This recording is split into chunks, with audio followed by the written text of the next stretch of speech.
सभी का स्वागत है। आप देख रहे हैं सुपरफास्ट 100। मैं हूं आपके साथ मैत्री त्रिपाठी। नमस्कार, मैं हूं राशिद। करेंगे बड़ी खबर से शुरुआत। दिल्ली यूनिवर्सिटी में ग्रेजुएशन कोर्स को लेकर तकरार जारी है। इस बीच मानव संसाधन विकास मंत्री स्मृति ईरानी ने कहा कि कोर्स 4 साल का नहीं बल्कि 3 साल का ही रहेगा। उन्होंने कहा कि यूजीसी सुप्रीम बॉडी है जिसका फैसला आखिरी होगा। डीयू और यूजीसी के बीच चल रहे विवाद को लेकर एचआरडी मंत्री स्मृति ईरानी ने मीटिंग बुलाई जिसमें यूजीसी के अफसर मौजूद थे। स्मृति ने कहा कि मंत्रालय इस मामले में दखल नहीं देगा, लेकिन यूजीसी का फैसला डीयू के कॉलेजों को मानना होगा। दरअसल यूजीसी ने दिल्ली यूनिवर्सिटी के 4 साल के ग्रेजुएशन कोर्स को गलत बताते हुए 3 साल का ही कोर्स रखने को कहा था, लेकिन डीयू प्रशासन ने यूजीसी के इस आदेश को मानने से इनकार कर दिया। उधर विवाद सुलझने के लिए यूजीसी ने 10 सदस्यों की जो कमेटी बनाई है उसकी बैठक भी होने वाली है। वहीं दिल्ली यूनिवर्सिटी की एग्जीक्यूटिव काउंसिल की आज होने वाली बैठक रद्द कर दी गई है। यूजीसी ने शनिवार को डीयू के सभी 64 कॉलेजों से कहा था कि वो 3 साल के ग्रेजुएशन कोर्स में छात्र छात्राओं को दाखिला दें। ऐसा नहीं होने पर यूजीसी ने सभी कॉलेजों को मिलने वाली सहायता राशि रोकने की चेतावनी भी दे रखी है। दिल्ली यूनिवर्सिटी में कल से एडमिशन शुरू होने वाला है, लेकिन हजारों छात्रों को अभी तक ये पता नहीं है कि उनका दाखिला 3 साल के ग्रेजुएशन कोर्स में होगा या फिर 4 साल वाले कोर्स में। इस बीच सेंट स्टीफन समेत कुछ कॉलेजेस ने एडमिशन प्रक्रिया फिलहाल टाल दी है। उधर डीयू विवाद पर कांग्रेस प्रवक्ता मनीष तिवारी ने सीधे यूजीसी पर निशाना साधा। उन्होंने कहा कि जब पिछले साल 4 साल वाला कोर्स लागू किया गया था तब यूजीसी कहां सोई थी। अब यूजीसी ये कह रही है कि इसको फिर घटाकर 3 वर्ष कर दिया जाए, तो उस समय यूजीसी कहां थी जब ये फैसला लिया गया था। यूजीसी के चेयरमैन तब भी वही थे और आज भी वही हैं। दिल्ली यूनिवर्सिटी टीचर्स एसोसिएशन ने भी 4 साल के ग्रेजुएशन कोर्स को रद्द करने की मांग की है। ड्यूटा के अध्यक्ष नंदिता नारायण ने कहा है कि यूजीसी को ये कोर्स पहले ही रद्द कर देना चाहिए था। आपने ये जो कोर्स शुरू किया वो बेहद गैर जिम्मेदार रवैया था यूनिवर्सिटी का, और अब यूजीसी को बहुत पहले इसको रद्द कर देना चाहिए था। तो इसको रद्द अगर कर रहे हैं तो बिल्कुल सही बात कर रहे हैं। दिल्ली यूनिवर्सिटी के 4 साल के ग्रेजुएशन कोर्स के खिलाफ राष्ट्रपति भवन की तरफ जा रहे आईसा सदस्यों और पुलिस में जोरदार झड़प हो गई। एचआरडी मंत्रालय के बाहर प्रदर्शन करने के बाद ये लोग राष्ट्रपति भवन की तरफ जाना चाह रहे थे, लेकिन पुलिस ने रोक दिया। दरअसल छात्र संगठन आईसा के सदस्य एचआरडी मंत्री स्मृति ईरानी से मिलकर अपनी बात कहना चाह रहे थे, लेकिन जब इनकार कर दिया गया तो ये लोग मंत्रालय के बाहर प्रदर्शन करते हुए राष्ट्रपति भवन की तरफ बढ़ने लगे। इससे पहले आईसा के सदस्यों ने मानव संसाधन विकास मंत्रालय के बाहर धरना भी दिया। आईसा ने दिल्ली यूनिवर्सिटी के कुलपति दिनेश सिंह के खिलाफ जमकर नारेबाजी भी की और कहा कि कुलपति की मनमानी नहीं चलने देंगे। ऑल इंडिया स्टूडेंट्स एसोसिएशन ने एचआरडी मंत्रालय के बाहर दिल्ली यूनिवर्सिटी के कुलपति दिनेश सिंह के खिलाफ जमकर नारेबाजी की और उनका पुतला फूंका। इधर अखिल भारतीय विद्यार्थी परिषद ने अभी से ही जश्न मनाना शुरू कर दिया है। एचआरडी मंत्री स्मृति ईरानी ने 3 साल का ही कोर्स होने की बात कही है। उसे अपनी जीत बताते हुए एबीवीपी ने ढोल नगाड़े के साथ डीयू में जश्न मनाया। एबीवीपी के छात्र नेताओं का कहना है कि वो पिछले साल से ही डीयू के 4 साल के कोर्स का विरोध करते आ रहे हैं। उनके संघर्ष की ये जीत है कि ग्रेजुएशन कोर्स 3 साल का होने जा रहा है।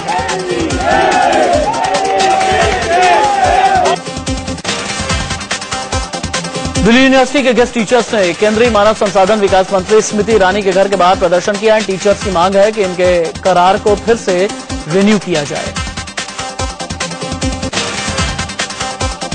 रेल किराए में बढ़ोतरी के बाद अब केंद्र की मोदी सरकार चीनी की मिठास में कड़वाहट घोलने की तैयारी कर रही है। केंद्रीय खाद्य एवं नागरिक आपूर्ति मंत्री रामविलास पासवान ने कहा है कि सरकार चीनी पर आयात शुल्क बढ़ाकर 40% चीनी की मिठास में कड़वाहट घोलने की तैयारी कर रही है। केंद्रीय खाद्य एवं नागरिक आपूर्ति मंत्री रामविलास पासवान ने कहा है कि सरकार चीनी पर आयात शुल्क बढ़ाकर 40% करेगी, जो फिलहाल 15% है। कहा जा रहा है कि देश में बाहर से आ रही चीनी के बाजार को हतोत्साहित करने के लिए सरकार आयात शुल्क बढ़ाने की तैयारी में है। माना जा रहा है कि सरकार के इस फैसले से घरेलू बाजार में मौजूद चीनी के स्टॉक की कीमतों में तेजी आएगी और चीनी के दाम बढ़ जाएंगे। बाजार के जानकारों के मुताबिक चीनी पर आयात शुल्क बढ़ने के बाद देशी बाजार में चीनी की कीमतों में 200 रुपए प्रति क्विंटल की तेजी संभव है। इंपोर्ट महंगा होने के बाद देश में बाहर से चीनी नहीं आ पाएगी, जिससे घरेलू स्तर पर चीनी उत्पादकों और व्यापारियों को फायदा मिलेगा। रेल किराए में बढ़ोतरी को लेकर सियासी घमासान जारी है। मुंबई के सीएसटी स्टेशन पर कांग्रेस नेताओं और कार्यकर्ताओं ने सरकार के इस फैसले के विरोध में जोरदार प्रदर्शन किया। कांग्रेस ने बढ़ा हुआ किराया तुरंत वापस लेने की मांग की।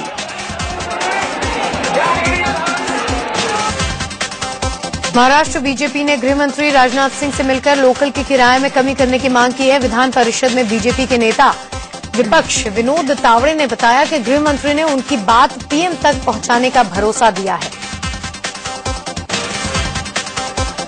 रेल किराए में बढ़ोतरी को लेकर यूपी में भी विरोध प्रदर्शन का सिलसिला जारी है। कानपुर में समाजवादी पार्टी के कार्यकर्ताओं ने ट्रेन रोककर बढ़े किराए का विरोध किया। इस हंगामे के चलते घंटों रेल यातायात प्रभावित रहा। बढ़े रेल किराए पर कांग्रेस ने भी मोर्चा खोल रखा है। लखनऊ में कांग्रेस कार्यकर्ता किराया बढ़ने के फैसले का विरोध करते हुए सड़क पर उतरे। चारबाग रेलवे स्टेशन पर कांग्रेसियों ने केंद्र सरकार के खिलाफ नारेबाजी की। रेल किराए में हुई बढ़ोतरी के बाद शिवसेना के अध्यक्ष उद्धव ठाकरे ने यू टर्न ले लिया। पार्टी के मुखपत्र सामना की संपादकीय में ठाकरे ने किराए बढ़ाने के फैसले का समर्थन किया। ठाकरे ने लिखा कि सफेद हाथी बन चुके रेलवे को संभालना जरूरी है। उद्धव ने सामना में लिखा है कि 10 सालों से ट्रेन किराए में बढ़ोतरी नहीं हुई है, जिससे रेल मंत्रालय को 28,000 करोड़ का नुकसान उठाना पड़ रहा है। उद्धव ने यह भी कहा कि यात्रियों को सुरक्षा और सुविधाएं देनी है तो बढ़े किराए का बोझ उठाना ही होगा। रेल किराए बढ़ने के अगले दिन ही उद्धव ने कहा था कि वो पीएम नरेंद्र मोदी से मिलकर रोल बैक की मांग करेंगे, लेकिन अब वो कह रहे हैं कि मोदी के पास कोई जादू की छड़ी नहीं है जो एक पल में सब ठीक हो जाए। उन्होंने कहा कि अच्छे दिन आने में वक्त लगेगा। व्यापम घोटाले पर मचे घमासान पर मध्य प्रदेश के मुख्यमंत्री शिवराज सिंह चौहान ने कहा है कि कांग्रेस नेताओं के खिलाफ मानहानि का मुकदमा करने जा रहे हैं। उन्होंने कहा कि वो सारे आरोपों का जवाब कोर्ट में देंगे। मैं जो भी मुझे देना है मानहानि की तैयारी कर रहा हूं और कोर्ट में जवाब लूंगा सब। व्यापम घोटाले पर सीएम शिवराज सिंह चौहान ने ट्वीट के जरिए भी सफाई दी। उन्होंने लिखा कि मेरी पत्नी के किसी रिश्तेदार की भर्ती व्यापम के जरिए नहीं हुई है। इतना ही नहीं, महाराष्ट्र से एक भी उम्मीदवार की बहाली नहीं हुई है। फूल सिंह चौहान मुख्यमंत्री जी के मामा श्री प्रवक्ता के मिश्रा ने शिवराज सिंह पर पलटवार करते हुए कहा कि मैं अपने आरोपों में कायम हूं। वो जितने चाहे मानहानि के केस कराएं, मैं और खुलासे करूंगा। 19 नाम मुख्यमंत्री जी की पत्नी ने कौन से दिए थे, और नहीं तो मैं साबित करूंगा ना। मुख्यमंत्री जी मुझमें मानहानि लगा ही रहे हैं, तो ये लड़ाई तो लंबी है। तो कितनी लगाएंगे? 2 दिन बाद मैं मुख्यमंत्री जी का नया मुद्दा फिर दे रहा हूं आप लोगों को। कितनी मानहानि लगाएंगे? कांग्रेस प्रवक्ता के मिश्रा ने कहा कि इस घोटाले में 1-2 दिन में अभी और नामों का खुलासा करूंगा। इन पर एफआईआर क्यों नहीं की गई इस परीक्षा केस में, और मैं अभी अपने दावों पर कायम हूं।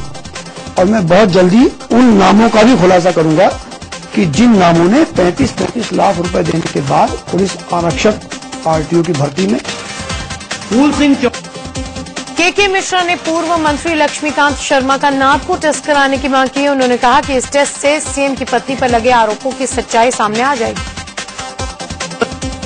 एसटीएफ के समक्ष गिरफ्तार हैं लक्ष्मीकांत जी शर्मा का नार्को टेस्ट करा दिया जाए तो मालूम पड़ जाएगा कि आरटीओ में 19 भर्ती के लिए आदरणीय मुख्यमंत्री जी की पत्नी ने लक्ष्मीकांत जी को कौन से नाम दिए थे। कांग्रेस नेता मिश्रा ने सीधा आरोप लगाते हुए कहा कि इतना बड़ा महाघोटाला बिना किसी संरक्षण के नहीं हो सकता। सीएम अगर विचलित है तो वो इसकी निष्पक्ष जांच करा लें। मैं अपने आरोप पर अडिग हूं। वहीं व्यापम घोटाले को लेकर एक बार फिर दिग्विजय सिंह ने सीएम शिवराज सिंह चौहान पर निशाना साधा है। दिग्विजय सिंह ने कहा है कि शिवराज खुद को बचाने के लिए उमा भारती को आगे कर रहे हैं। शिवराज सिंह चौहान उमा भारती जी को आगे करके अपने आप को बचाने का प्रयास कर रहे हैं।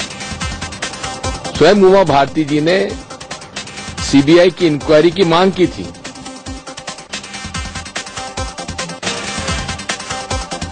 हिंदुओं के धर्मगुरु शंकराचार्य और स्वामी स्वरूपानंद सरस्वती ने शिरडी के साईं बाबा को लेकर विवादित बयान दिया है। उन्होंने कहा कि साईं को मुस्लिम नहीं मानते तो हम क्यों माने। शिरडी साईं बाबा हिंदू मुस्लिम एकता का प्रतीक है। मुसलमान उसको मानते नहीं है तो हमें क्यों माने। ये एक भ्रम है जो समाज में फैलाया गया और ये षड्यंत्र है। शंकराचार्य स्वरूपानंद सरस्वती ने कहा है कि साईं के नाम पर कमाई की जा रही है। उन्होंने कहा कि कुछ लोग इस पर हावी हो रहे हैं। तिरुपति बालाजी की जो आमदनी है उससे कुछ कम आमदनी शिरडी के साईं बाबा की है, मंदिर की है। तो ये दूसरे लोग इसमें हावी हो रहे हैं। शंकराचार्य स्वरूपानंद सरस्वती के मुताबिक साईं के नाम पर हिंदू धर्म को बांटने की साजिश की जा रही है। इसमें विदेशी शक्तियों का हाथ है। ये ब्रिटेन की तरफ से हो रहा है। ये चाहते हैं कि भारत में हिंदू प्रधान न रहे। ये लोग जो है विभाजित होते रहे, इनकी सम्मिलित शक्ति न बढ़ने पाए। बीएमसी ने मुंबई के वर्ली स्थित कैंपा कोला कंपाउंड में अपनी कार्रवाई शुरू कर दी है। सोसाइटी का पानी कनेक्शन काट दिया गया है। बीएमसी के कर्मचारियों ने पानी कनेक्शन काटा। पानी के साथ साथ कैंपागोला कंपाउंड का बिजली कनेक्शन भी काट दिया गया। बीएमसी के कर्मचारी तय वक्त के मुताबिक सोसाइटी में पहुंचे और बिजली कनेक्शन काटने की कार्रवाई की। मुंबई की कैंपाकोला सोसाइटी में भारत रत्न गायिका लता मंगेशकर के भी दोनों फ्लैट्स का बिजली का कनेक्शन काट दिया गया है। यहां ईशा एकता अपार्टमेंट की 8वीं मंजिल पर 801 और 802 नंबर के फ्लैट लता मंगेशकर के नाम है। इराक में जारी आतंकी तांडव के बीच फंसे कई भारतीयों का ताजा वीडियो सामने आया है। करबला में एक कंस्ट्रक्शन कंपनी में काम कर रहे ये भारतीय परेशानी में नजर आ रहे हैं। आसपास के इलाकों के हालात खराब होने से ये लोग वहां फंसे हुए हैं। वीडियो क्लिप के जरिए इन भारतीयों ने ये संदेश भेजा कि हालात बद से बदतर हैं। न तो इराक की सेना कोई मदद कर पा रही है और न ही वो कंपनी मदद कर रही है जहां ये लोग काम कर रहे हैं। करबला में फंसे हुए सब बंदे करीब 500 बंदे हैं यहाँ पे। बल्लावी रूप का प्लस हम लोग के कंपनी का भेजे हुए यहाँ पे आदमी करीब 25 आदमी हमारे कंपनी का है और बाकी 3 कंपनियां कंडक्टर लाइन की आई हुई है। कंपनियों में काम कर रहे इन भारतीयों की सुध लेने वाला वहां कोई नहीं। कंपनी के इंजीनियर इन्हें छोड़ने को तैयार नहीं और कंपनी के मालिक का कोई पता नहीं। अब इन भारतीयों को ये समझ नहीं आ रहा कि इनकी वतन वापसी कैसे होगी। इंजीनियर भी हम लोग का कोई सहायता नहीं कर रहा है। यहाँ का जो मालिक है वो भी यहाँ पे नहीं है और सब बंदे एक है, सब बंदे यहीं पे देखिए। इन भारतीयों ने अपने बैज आई कार्ड सब कंपनी में जमा करा दिए, लेकिन कंपनी के अधिकारी इन्हें भारत भेजने के लिए तैयार नहीं है। एक एक दिन करके इन्हें टाला जा रहा है। इराक में फंसे लोगों का ये जो ताजा वीडियो सामने आया है उसमें से एक शख्स को हिमाचल के ऊना में रहने वाले एक परिवार ने पहचाना। महेंद्र सिंह ने कहा कि उन्होंने वीडियो में अपने बेटे को देखा है जो वहां फंसा हुआ है। हाँ, वो मेरे लड़के का सनी सिंह का वीडियो है और उसके साथ आदमी वीडियो फिल्म में देखे हैं, वो इंडियन आदमी है। इराक में आईएसआईएस के आतंकी भारतीयों समेत प्रवासी मजदूरों से मौत का खेल खेल रहे हैं। वहां काम करने वालों से अरबी भाषा के कुछ शब्दों के अर्थ पूछे जाते हैं। गलत जवाब देने वालों पर आतंकवादी निशाना लगाने की प्रैक्टिस करते हैं। पंजाब के नवाज शहर के एक नौजवान ने फोन पर बताया कि आतंकवादियों ने उसे बस से उतारा और एक अरबी शब्द का अर्थ बताने को कहा। अर्थ नहीं बता पाने पर उसे गोली मार दी। हालांकि गोली लगने पर भी युवक बच गया। बिहार के सहरसा जिले के कोसी चौक इलाके में गुस्साए लोगों ने एक ट्रेन में जमकर तोड़फोड़ और फिर आग लगा दी। गुस्साए लोगों ने मौके पर पहुंची पुलिस पर पथराव किया। ट्रेन में हुई इस आगजनी के चलते सहरसा, सुपौल, राघोपुर के बीच ट्रेनों का परिचालन घंटों ठप रहा। भीड़ का यह गुस्सा तब फूटा जब ट्यूशन पढ़ने जा रहे एक छात्र की सड़क पर गिरे बिजली के तार की चपेट में आने से मौत हो गई। इसी के बाद गुस्साए लोगों ने पहले एक बिजली घर में तोड़फोड़ की और फिर सहरसा कचहरी स्टेशन पर पहुंचकर एक ट्रेन के इंजन और बोगी में आग लगा दी। हंगामे की खबर पाकर मौके पर पहुंचे पुलिस वालों पर भी उग्र भीड़ ने पथराव किया। इस घटना में कुछ जवानों को मामूली चोटें भी लगी। पुलिस ने इस सिलसिले में 15 लोगों को हिरासत में लिया है। हालात को देखते हुए पूरे इलाके में सुरक्षा कड़ी कर दी गई है। कोलकाता मेट्रो आज सुरंग में फंस गई। सुबह करीब 11:15 बजे मेट्रो तकनीकी खराबी की वजह से सुरंग में ही अटक गई। इसकी वजह से कई लोगों की तबीयत खराब हो गई, कई लोगों को सांस लेने में तकलीफ होने लगी। मेट्रो में करीब 200 लोग सवार थे। करीब 1.5 घंटे की कड़ी मशक्कत के बाद सुरंग में फंसी मेट्रो ट्रेन को बाहर निकाला गया। जिन यात्रियों की तबीयत ज्यादा बिगड़ गई थी उन्हें नजदीकी अस्पताल में भर्ती कराया गया। जम्मू कश्मीर के सोपोर में लगातार 2 दिनों से सुरक्षा बलों और आतंकवादियों के बीच मुठभेड़ जारी है। आज दूसरे दिन सुबह सुबह एक बार फिर पूरा इलाका गोलियों की गूंज से थर्रा उठा।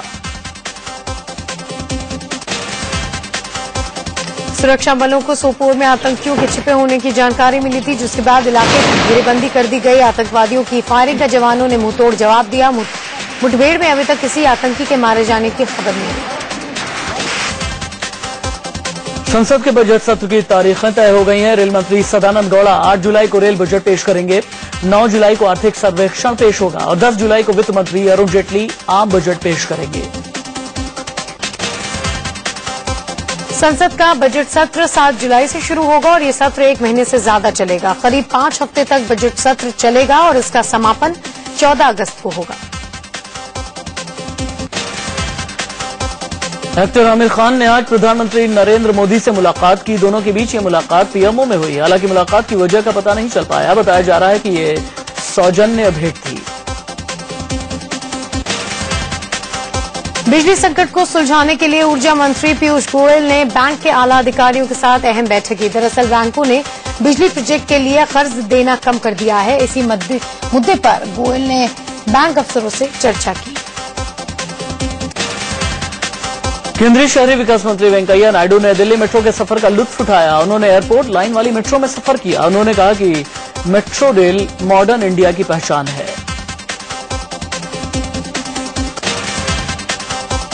वेंकैया नायडू ने सभी वीवीआईपी से मेट्रो के जरिए ही एयरपोर्ट तक जाने की अपील की। उन्होंने कहा कि मेट्रो से एयरपोर्ट जाने पर समय बचता है और ट्रैफिक से भी छुटकारा मिलता है। यूपी के राज्यपाल पद से इस्तीफा दे चुके बीएल जोशी आज लखनऊ राजभवन से विदा हो गए। विदाई के मौके पर राजभवन में उन्हें गार्ड ऑफ ऑनर दिया गया। मोदी सरकार के दबाव के बाद इस्तीफा देने वाले वो पहले राज्यपाल थे। यूपी के पूर्व राज्यपाल बीएल जोशी ने अपने विदाई के वक्त कहा कि वो अपने कार्यकाल से बेहद संतुष्ट हैं। उन्होंने यूपी की तारीफ भी की और कहा कि इस सूबे में काफी संभावनाएं हैं। Very satisfied. यूपी के लिए बहुत शुभकामना करते हैं। यूपी में बहुत कुछ क्षमता है आगे जाने की, प्रदेश का बहुत उन्नत प्रदेश बनने की, और मेरी आशा है जरूर बनेगा, क्योंकि देश का भविष्य जुड़ा है। Thank you. पूर्वी दिल्ली से बीजेपी के सांसद महेश गिरी ने अपने संसदीय क्षेत्र का दौरा किया। गिरी ने अंबेडकर पार्क की सफाई व्यवस्था का जायजा लिया। साथ ही एमसीडी के अधिकारियों को जनता की शिकायतें दूर करने के निर्देश भी दिए।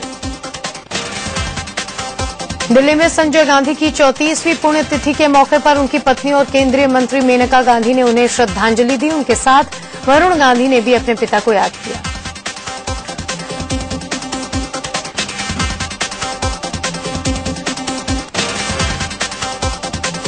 अपने पूर्व बॉयफ्रेंड नेस वाडिया के खिलाफ प्रीति जिंटा कल अपना बयान दर्ज कराएंगी। मुंबई पुलिस ने प्रीति से संपर्क साधा था और बयान दर्ज करने के लिए कल की तारीख तय हुई है। कल ही वो अमेरिका से मुंबई लौटी हैं। इस बीच प्रीति जिंटा ने फेसबुक पर लिखा है कि उनकी निजता का सम्मान हो। उन्होंने अपील की है कि उनके करीबियों और दोस्तों को इस मामले में परेशान न किया जाए। हिट एंड रन केस में एक्टर सलमान खान की मुश्किलें बढ़ती दिख रही हैं। एक और गवाह ने कोर्ट में सलमान खान की पहचान की और कहा कि हादसे वाले दिन वो मौके पर मौजूद थे। इस बाबत कल भी सुनवाई होगी और बाकी गवाहों के बयान दर्ज होंगे। टेनिस खिलाड़ी लिएंडर पेस के खिलाफ उनकी पूर्व लिव इन पार्टनर और मॉडल रिया पिल्लई ने घरेलू हिंसा और उत्पीड़न का मामला दर्ज कराया है।